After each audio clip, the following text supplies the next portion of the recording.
నమస్తే, welcome to city cable Hathway news. ముందుగా headlines చూద్దాం.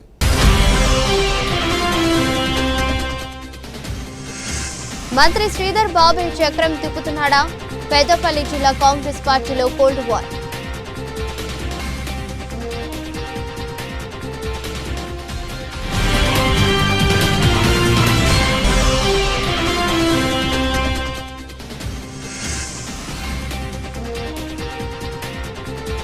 విశ్వ హిందూ పరిషత్ మాతృశక్తి దుర్గా వాహిని ఆధ్వర్యంలో తిరంగ యాత్ర.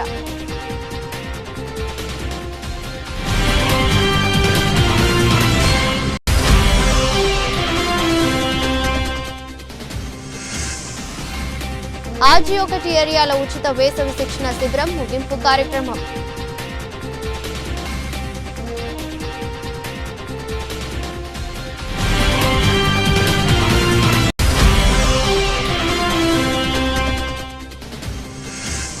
రెండు 2025-26 సంవత్సరంకు గాను నిర్మల్ జిల్లా బాసర RG1 అడ్మిషన్ నోటిఫికేషన్ విడుదల.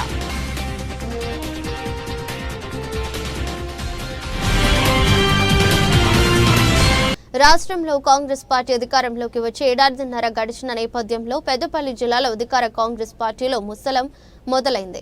పెద్దపల్లి ఎంపీ గడ్డం వంశీకృష్ణకు జరిగిన అవమానంపై అటు అధిష్టానం కూడా జోక్యం చేసుకోవడం లేదు. ఏటు దళిత సామాజిక వర్గాలలో నిరసనలు వ్యక్తమైనప్పటికీ కాంగ్రెస్ పార్టీలో ఎంపీ వంశీకృష్ణకు సముచిత స్థానం ఇవ్వడం లేదన్న విషయం తెలిసిపోయింది. ఇటీవల కాళేశ్వరంలో జరిగిన సరస్వతి పుష్కరాలలో స్వయంగా రాష్ట్ర ముఖ్యమంత్రి రేవంత్ రెడ్డి హాజరై పుష్కరాలు ప్రారంభించిన సందర్భంగా తన పార్లమెంట్ నియోజకవర్గం పరిధిలో జరుగుతున్న పుష్కరాలకు ఎంపీ వంశీకృష్ణకి ఆహ్వానం అందలేదు. దానికి తోడు దేవాదాయ శాఖ ఆధ్వర్యంలో ఏర్పాటు చేసిన ఫ్లెక్సీలలో ఎక్కడా కూడా పెద్దపల్లి ఎంపీ ఫోటో కనిపించకుండా చేశారు.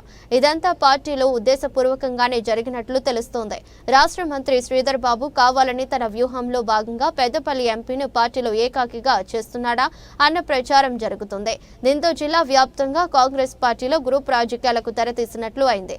ఇటీవలని రామగుండంలో మెజారిటీ కాంగ్రెస్ పార్టీ నాయకులు గడ్డం వంశీకృష్ణను కాంగ్రెస్ పార్టీ నుంచి బహిష్కరించాలని డిమాండ్ చేశారు.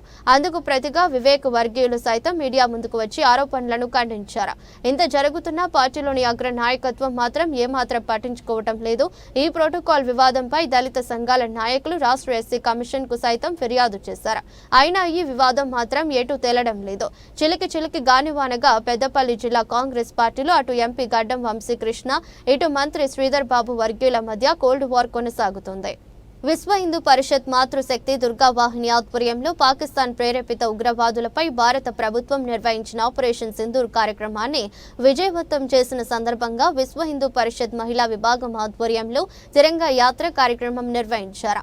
మహిళా విభాగం బాధ్యులు సూర్యదేవర జ్యోతి, కోట తిరుమల, RLE మమత మాట్లాడుతూ జమ్మూ కాశ్మీర్లోని పహల్గాంలో హిందూ యాత్రికులపైన పాకిస్తాన్ ప్రేరేపిత ఉగ్రవాదుల దాడికి, మారణ హోమానికి వ్యతిరేకంగా భారత ప్రభుత్వం ఆపరేషన్ సింధూర్ పేరుతో ఉగ్రవాదుల చర్యకు 100 రెట్లకు దీటుగా ఉగ్రవాదులను మట్టిపెట్టడం జరిగింది.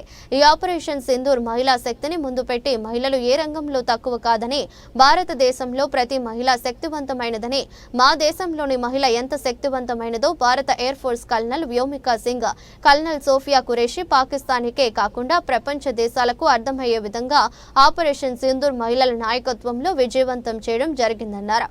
భారతదేశం ప్రపంచానికి శాంతిని చూపించే దేశమని, భారతదేశంలోని ప్రతి మహిళ ప్రపంచంలో శాంతిని కోరుకునే ఆదర్శప్రాయమైన మహిళా శక్తి కలదని, భారతదేశంలోని ధర్మ గ్రంథాలు ఆనాటి నుండి ఈనాటి వరకు మంచి భావన నేర్పుతున్నాయని అన్నారు. పాకిస్తాన్ దేశం భారతదేశం పైన ఎటువంటి దుశ్చర్యకు పాల్పడిన భారతదేశంలోనే మహిళలు బుద్ధి చెప్పడానికి సరిపోతారని అన్నారు. రానున్న రోజుల్లో ప్రతి ఇంటి నుండి భారత రక్షణ శాఖలో ఒక్కొక్కరికి చేర్పించాలని, భారతదేశాన్ని కాపాడుకోవడానికి ప్రతి కుటుంబం భారతదేశంలోని ప్రతి మహిళ శక్తి ఏంటో చూపించాలని సమాజానికి పిలుపునిచ్చారు. ఆపరేషన్ సింధూర్ విజయవంతమైన సందర్భంగా మహిళా శక్తిని చూపిన భారత ప్రభుత్వానికి ధన్యవాదాలు తెలిపారు. కార్యక్రమంలో విశ్వ హిందూ పరిషత్ నగర కార్యదర్శి మేడగోని రవీందర్, సూర్యదేవర జ్యోతి, మాతృశక్తి నగర సంయోజిక భవానీ దుర్గా వాహిని, కోట తిరుమల విశ్వహిత సేవా ట్రస్ట్ RLE మమతా దీప్తి, ఇందిరా ప్రమీల మల్లేశ్వరి, వర్షిత, భాగ్యలక్ష్మి తదితర 100 మంది మహిళా కార్యకర్తలు పాల్గొన్నారు. భారత్ మాతా కీ జై. మన ఆపరేషన్ సింధూర్ సక్సెస్ అయిన శుభ తరుణంలో మన గోదావరిఖని మహిళా నారీ శక్తి మొత్తం కలిసి చేద్దామని చేస్తున్నాము ఈరోజు ర్యాలీ తిరంగ జెండాతో. కాబట్టి ఇవాళ జరిగిన ఈ చిన్న డిస్టర్బెన్స్ వర్షం వల్ల ఎక్కువ మంది పాల్గొనలేకపోయారు. కానీ అయినా కూడా వర్షంలో కూడా చాలామంది వచ్చి పాల్గొనడం, ఈ ప్రోగ్రాం సక్సెస్ చేయడం చాలా అందరికీ ఆనందదాయకం. సింధూర్ ప్రోగ్రాంతో ఇప్పుడు మేము ఈ మన గోదావరిఖని చౌరస్తాలో ర్యాలీ తీస్తున్నాము. ఇలాగే మన దేశం జోలికి ఏ ఏ ఏ దేశాలు వచ్చినా కూడా వారి నడుం బిగించి మా నారీ శక్తి చాలు అని చూపడానికి మేమంతా ఏకమై ఈరోజు మన గోదావరిఖని చౌరస్తాలో తీస్తున్నాము ఈ ర్యాలీ. ఇప్పుడు మిగతా దేశాలకు కూడా ఖబర్దారుగా చెప్పేది ఏంటంటే, భారతదేశానికి జోలికి వస్తే మాత్రం ఒక్కొక్కరి తాట తీస్తామని అందరి ముందర విన్నవించుకుంటున్నాము. భారత్ మాతా కీ జై. జై జై మాతా.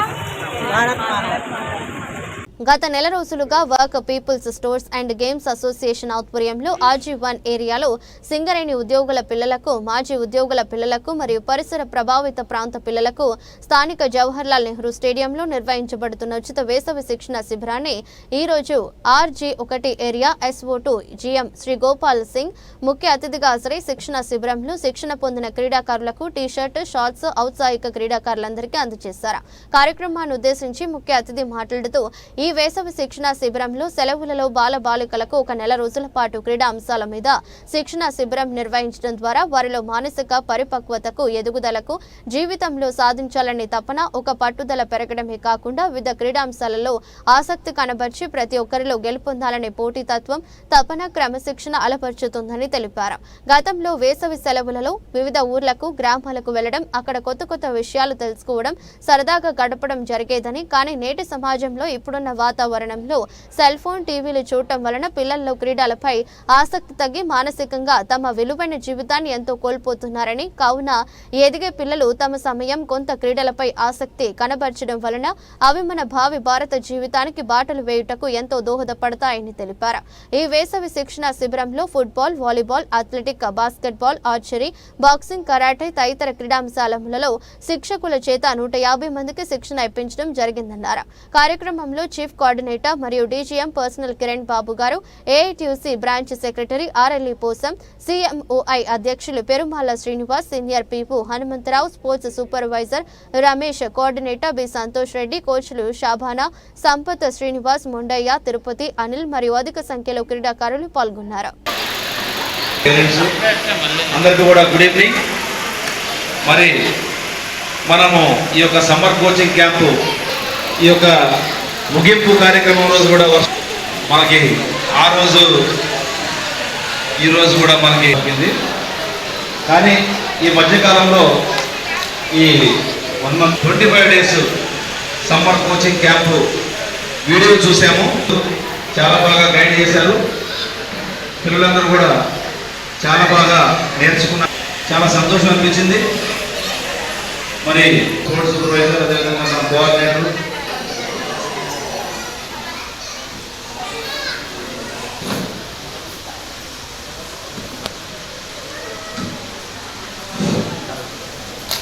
ఈ యొక్క సమ్మర్ కోచింగ్ క్యాంపు వెళ్ళాలనుకుంటే వాళ్ళ పేరెంట్స్ కూడా పాత్ర ఉంటుంది.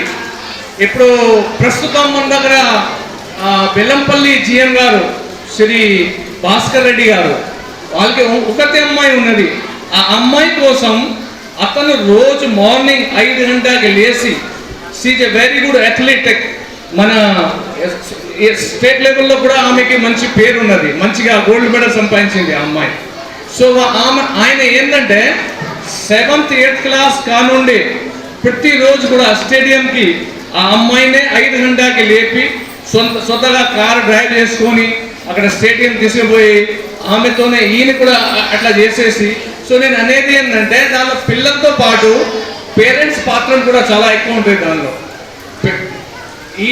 ఇప్పుడు మన దగ్గర సానియా నెహ్వాల్ కానీ, సానియా మిర్జా కానీ ఇలాంటి వాళ్ళకి వాళ్ళ ఇంట్లోనే వాళ్ళ పేరెంట్సే ఉండి వాళ్ళ ప్రోత్సాహంతోనే వాళ్ళకి గైడెన్స్, వాళ్ళు ఇచ్చిన సపోర్ట్ కోసం ఎంతోమంది వాళ్ళు జాబ్స్ కూడా వదిలిపెట్టేసేసి నా అమ్మాయి కానీ నా అబ్బాయి కానీ ఇది కంపల్సరీ ఇంటర్నేషనల్ లెవెల్లో నాకు ఒక ప్రతిభ రావాలి, పేరు రావాలని, వాళ్ళు కాంపిటీషన్ చేయాలనేది అట్లా పేరెంట్స్ ఎంతోమంది త్యాగం చేస్తేనే ఈరోజు మన భారతదేశంలో చాలామంది ఇప్పుడు ముందుకు వస్తున్నారు. దీంట్లో ఇంకొకటి ఏంటంటే ఇప్పుడు మన గేమ్స్ అనేది అసలు ఎందుకు అవసరం ఉన్నది, గేమ్స్తోనే ఏమొస్తుంది మనకు. ఒకవేళ గేమ్స్ లేదనుకో, ఇప్పుడు ఉద్యోగం దొరికితే ఏమవుతుంది, రోజు నెలవారీ మనకు పైసలు వస్తూ ఉంటుంది, రిటైర్ అయిన తర్వాత పెన్షన్ కూడా వస్తుంది, మనకు మంచిగా లైవ్లీహుడ్ దొరుకుతుంది కదా. కానీ గేమ్స్ అసలు ఎందుకు ఉన్నది అంటే మన దాంట్లో టీమ్ స్పిరిట్. కొన్ని గేమ్స్ ఏంటంటే సింగిల్గా ఉంటాయి, మనకు ఫైటింగ్ స్పిరిట్. ఈ లైఫ్ అనేది దీనిలో రకరకాలుగా ఎన్నో రకాలుగా మనకు ఇబ్బందులు ఉంటాయి. సో దాని గురించి మనం ప్రిపేర్ కావాలంటే మెంటలీ అండ్ ఫిజికలీ మనం ప్రిపేర్ కావాలి, మనం స్ట్రాంగ్ కావాలంటే ఈ గేమ్ మనం నేర్పుతాయి. ఏంటంటే గేమ్లో ఒకసారి మనం ఓడిపోయిన తర్వాత ఎందుకు ఓడిపోయినా కారణం వెతుకుతాం మనంతా. ఏ కారణం చేద్దాం మనం ఓడిపోయినాం, ఇంకా గెలవాలంటే ఏం చేయాలి, దాని గురించి మనం ప్రయత్నం చేస్తాం. బలం సరిపోలేదంటే కొంచెం స్ట్రెంగ్త్, ఫిజికల్ స్ట్రెంగ్త్ని పెంచుతాం.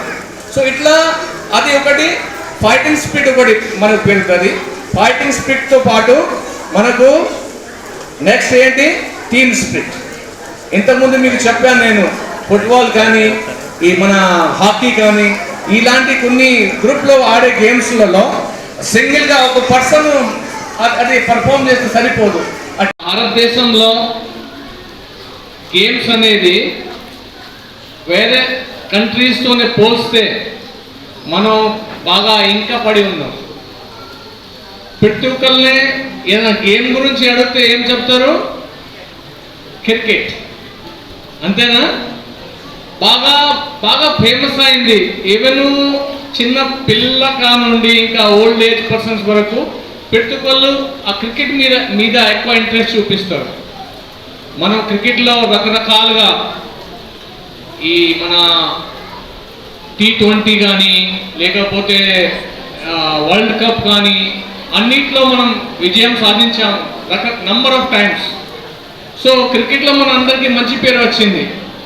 కానీ వేరే కొన్ని స్పోర్ట్స్లలో మనం ఇంతకుముందు కొన్ని ఇండోర్ గేమ్స్ ఉంటాయి, కొన్ని అవుట్డోర్ గేమ్స్ ఉంటాయి.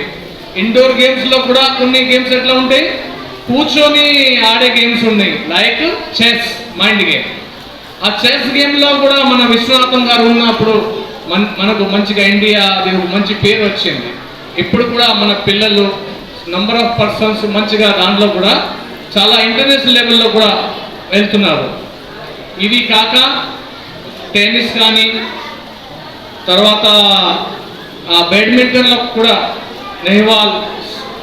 సైనా నెహ్వాల్ ఇలాంటి పర్సన్స్ అంటే కొంతమంది మనం ముందుకు వచ్చేసేసి భారతదేశం పేరుని మాత్రం డెఫినెట్ ఇంటర్నేషనల్ లెవెల్లో వరకు కూడా తీసుకుపోయారు. కానీ ఇంకా మన దగ్గర భారతదేశంలో ప్రాబ్లం ఏముంటుందంటే సెలెక్షన్ ఆఫ్ దట్ పిల్లల్ని ఎప్పుడు సెలెక్ట్ చేస్తాం, వాళ్ళు ఒక సర్టెన్ ఏజ్ వచ్చిన తర్వాత అండర్ 15, అండర్ 19 ఎట్లా ఉంటుంది. కానీ అదే కనుక చైనాతోనే మనం పోలిస్తే చైనాకి ఒకసారి ఏమైందంటే వాళ్ళు ఒలింపిక్స్లో పార్టిసిపేట్ చేస్తే వాళ్ళు ఒక్కటి కూడా మెడల్స్ రాలేదు. వాళ్ళు ఏం చేసుకున్నారంటే ఇంకా మేము ఇక్కడ పూర్తిగా ప్రిపేర్ అయ్యి తయారయ్యి మనం ఆ గేమ్స్కి పార్టిసిపేట్ చేస్తాం, అప్పటిదాకా అసలు మేము ఒలింపిక్స్లో పార్టిసిపేట్ చేయము.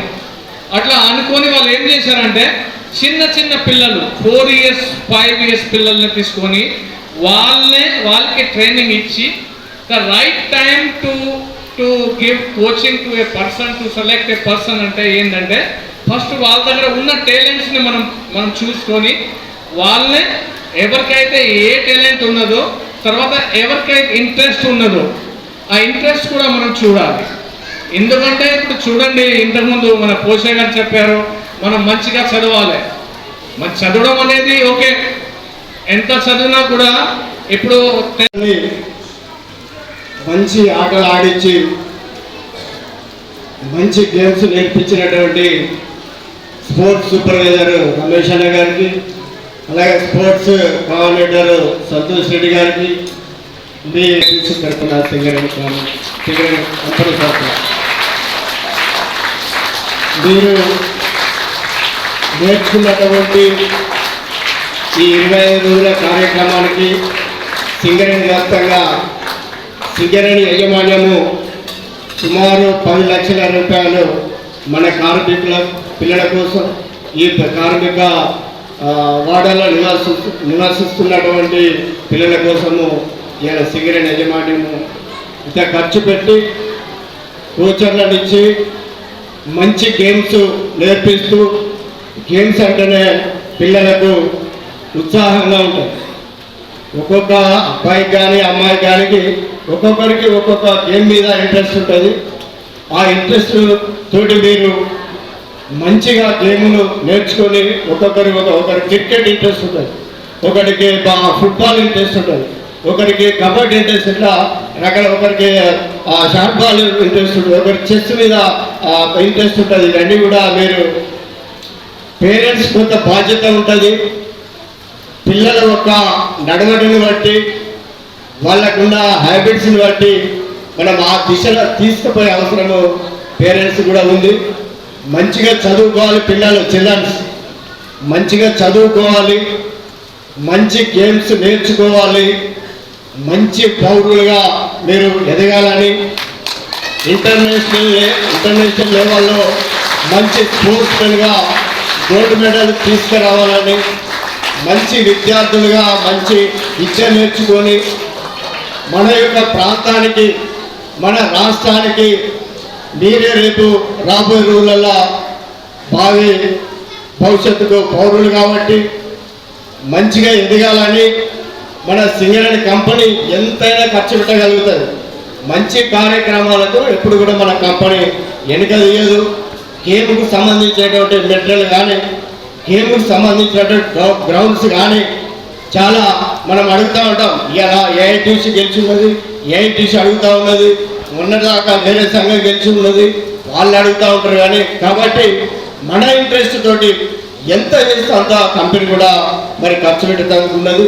మనము సింగరేణి స్కూళ్ళకు సంబంధించి స్కూళ్ళు ఎప్పుడో బంద్ అయినప్పటికైనా ఇలా కార్మిక సంఘం మనం ఏఐటీ తరఫున మేనేజ్మెంట్ మీద ఒత్తిడి తీసుకొచ్చి సెంట్రల్ సిలబస్ కూడా మనము ఇలా పెట్టుకోవడం జరిగింది. సింగరేణి కంపెనీ అంగీకరించి ఇయ్యారు.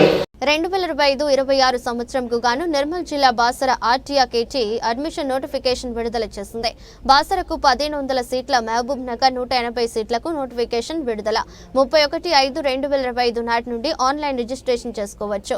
ఆన్లైన్లో విద్యార్థులు రిజిస్ట్రేషన్ చేసుకోవడానికి లాస్ట్ డేట్ 21/6/2025. ఆన్లైన్ అప్లై చేసుకున్న విద్యార్థులకు ఫస్ట్ ఫేజ్ కౌన్సిలింగ్ 7/7/2025 తేదీ నుండి సీట్లను భర్తీ చేస్తామని వీసీ గోవర్ధన్ తెలిపారు. చెన్నూరు పట్టణంలోని పద్మశాలి భవన్లో ఆపరేషన్ కగార్కి వ్యతిరేకంగా వామపక్ష పార్టీల ఆధ్వర్యంలో ఏర్పాటు చేసిన సమావేశంలో పాల్గొన్న అరుణోదయ సాంస్కృతిక కళా బృందం అధ్యక్షురాలు విమలక్క ప్రభుత్వం నక్సలైట్లతో శాంతి చర్చలు జరిపి బూటకపు ఎన్కౌంటర్లు ఆపాలని పేర్కొన్న విమలక్క ఆపరేషన్ కగార్ పేరుతో నక్సలైట్ల పేరిట ఎన్కౌంటర్లు చేస్తూ అమాయక ఆదివాసీ గిరిజనులపై మారణ హోమం ఆపాలని, అటవీ హక్కుల చట్టాన్ని కాపాడి అడవి సంపదను కార్పొరేట్ శక్తులకు కట్టబెట్టే ప్రయత్నం చేస్తుందని విమర్శించిన విమలక్క సుప్రీంకోర్టు సిట్టింగ్ జడ్జితో న్యాయ విచారణ జరిపి అమాయక గిరిజనులకు న్యాయం చేయాలని డిమాండ్ చేసిన విమలక్క ఈ కార్యక్రమంలో సిపిఐ నాయకులు, వామపక్ష పార్టీల నాయకులు పాల్గొన్నారు.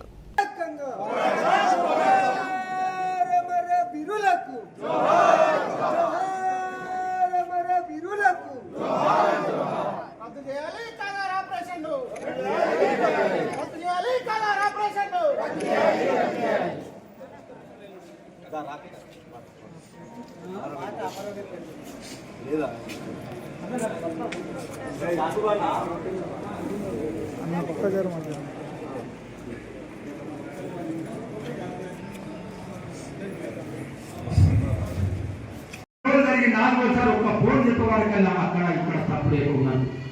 మరి వీళ్ళు భారత ప్రజల మీద ఉన్న మమకారం ఉన్నదా, అమెరికా సామ్రాజ్యవాదం చెప్పు చేతుల్లో మనం ఒకసారి గుర్తుంచుకోవాల్సిన అవసరం ఉన్నది. ప్రజలందరూ ఒకసారి ఇవాళ కొద్ది మంది కావచ్చు ప్రస్తావించిన ముందుగా అడిగిన నేను అందరికీ కూడా అడిగిన చాలా విషయాలు తొందర పడుతున్నా ఇక్కడికి పెద్ద మావోయిజం లెనినిజమే ఆకలి ఇస్తుంది 150 కోట్ల ఆకలిస్తారు వాళ్ళే ఈ చక్కగాలు ఇలా కేశవరావు నాకు తగ్గని ఒక్కొక్కరు 16 మాసాలు 18 మాసాలు కాశ్మీర్ నుంచి కన్యాకుమారి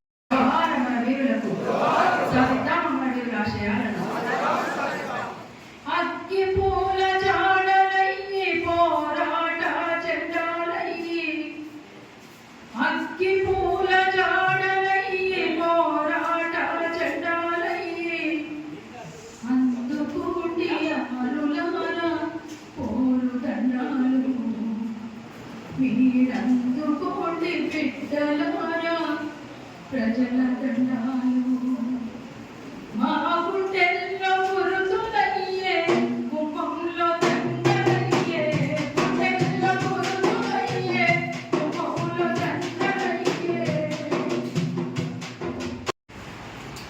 ఇవాళ మధ్య భారతంలో జరుగుతున్నటువంటి సమస్యలపైనే మాట్లాడుతున్నాం. ఇది కేవలం ఈ 2 తెలుగు రాష్ట్రాల్లో మాత్రమే నిరసన వ్యక్తం చేయడం లేదు. ఈ దేశవ్యాప్తంగాను ఈ భావజాలంతో కూడుకున్నటువంటి వాళ్ళు ప్రపంచవ్యాప్తంగానూ ఉన్నారు. వాళ్ళందరూ కూడా దీన్ని వ్యతిరేకిస్తున్నారు. అసలు కర్రెగుట్టల్లో ఏం జరుగుతుంది? కర్రెగుట్టల్లో గ్రహాంతవాసులు ఏమైనా ఉన్నారా? నక్సలైట్లు అంటే ఎవరు?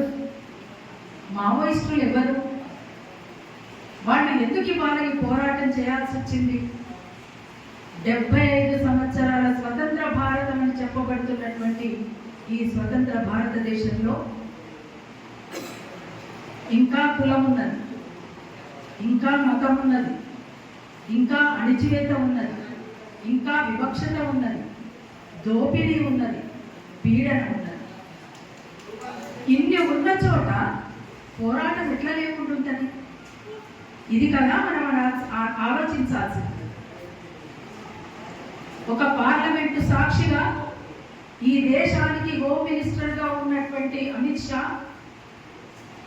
పార్లమెంటు సాక్షిగా వచ్చే సంవత్సరానికల్లా నక్సలైట్లను నిర్మూలిస్తాం, నక్సలైట్లను చంపివేస్తాం అంటే సుప్రీంకోర్టు ఏం చేస్తున్నది? మరి ఎక్కడో ఒక చోట చిన్న సమస్య ఉంటే ఆ సమస్యను సుమోటోగా తీసుకొని చర్య మీద చర్యలు తీసుకొని వాళ్ళకి శిక్షలు పడేటట్లుగా చేస్తారు.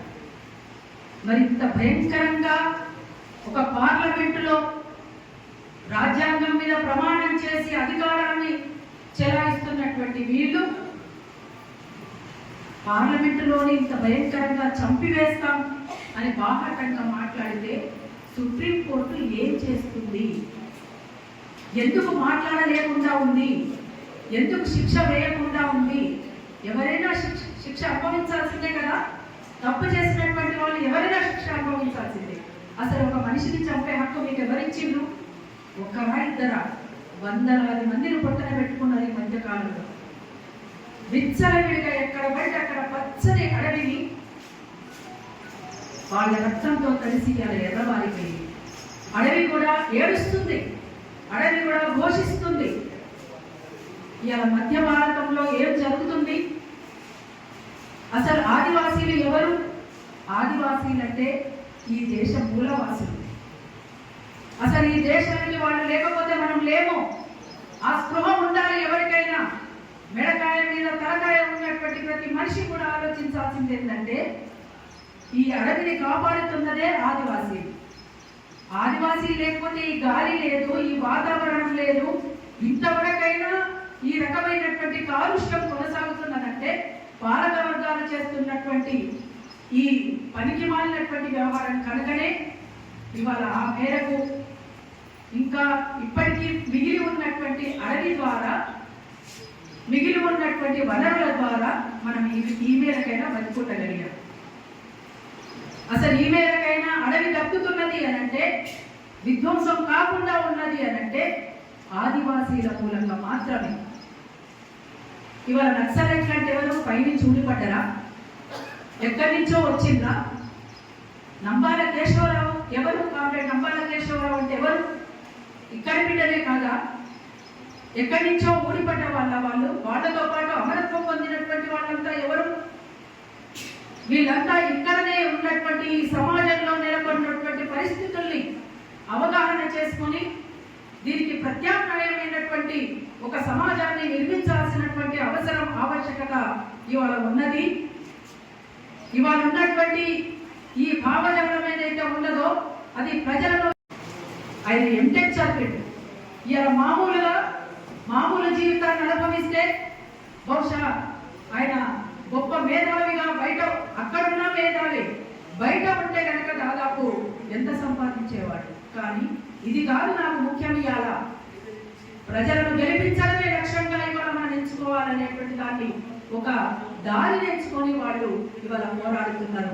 వాళ్ళంతా కూడా ఆదివాసీల పండగ ఉన్నారు. ఎందుకు చెబుతున్నారు మావోయిస్టులని అంటే ఇంతకుముందు అందరూ మాట్లాడింది. ఇవాళ దేశాన్ని పరిపాలిస్తున్నటువంటి బీజేపీ ప్రభుత్వం అంబానీ, అదానీ లాంటి వాళ్ళే ముఖ్యం వాళ్లకు.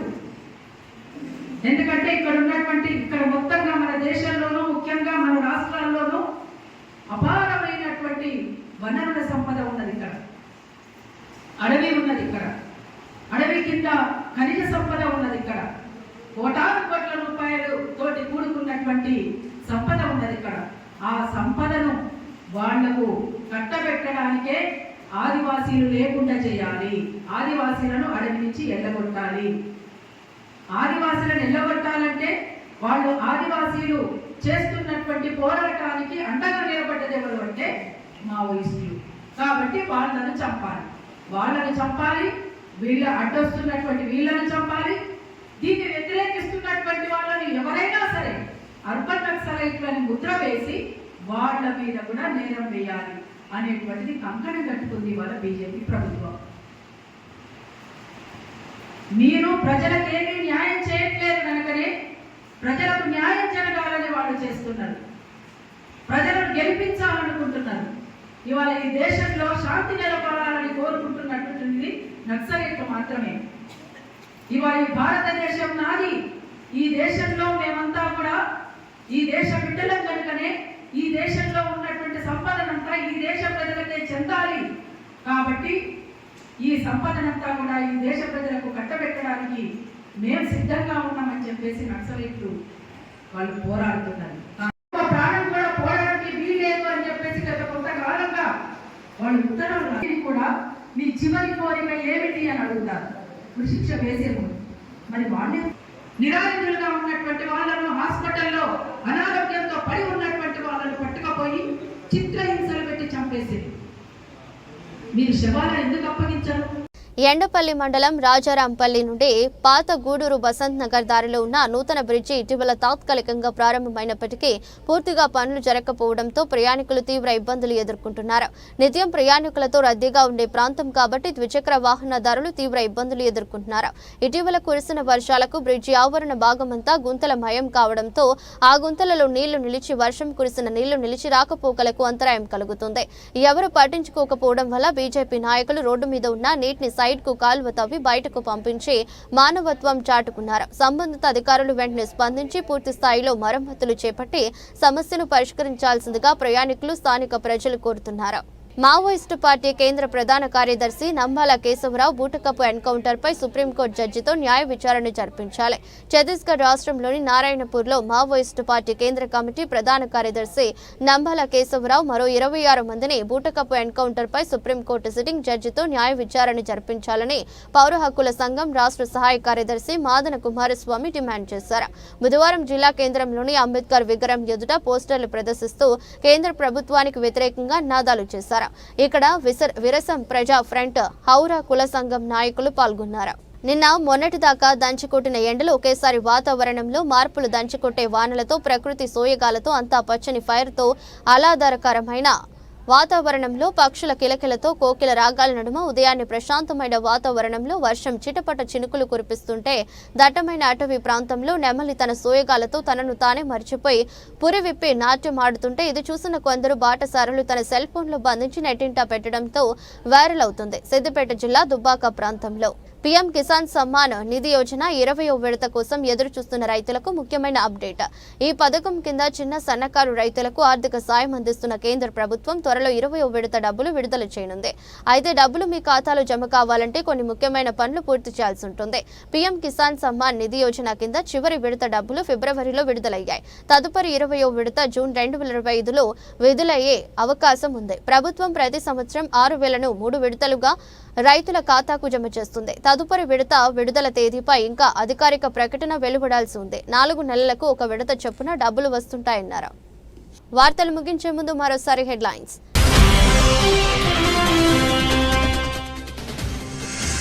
మంత్రి శ్రీధర్ బాబు చక్రం తిప్పుతున్నాడా? పెద్దపల్లి జిల్లా కాంగ్రెస్ పార్టీలో కోల్డ్ వార్.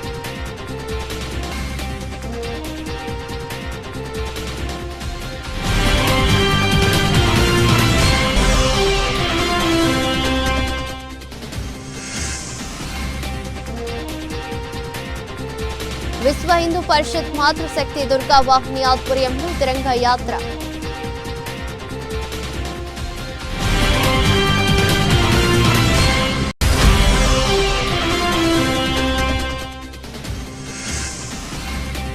RG1 ఏరియాలో ఉచిత వేసవి శిక్షణ శిబిరం ముగింపు కార్యక్రమం.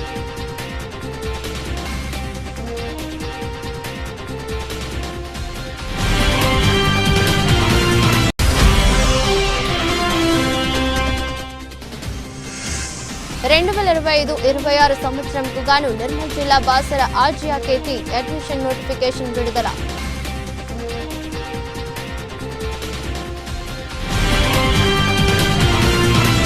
ఇది రెస్ట్ బులెటిన్. మరో బులెటిన్లో మళ్ళీ కలుద్దాం. అంతవరకు సెలవు. నమస్కారం.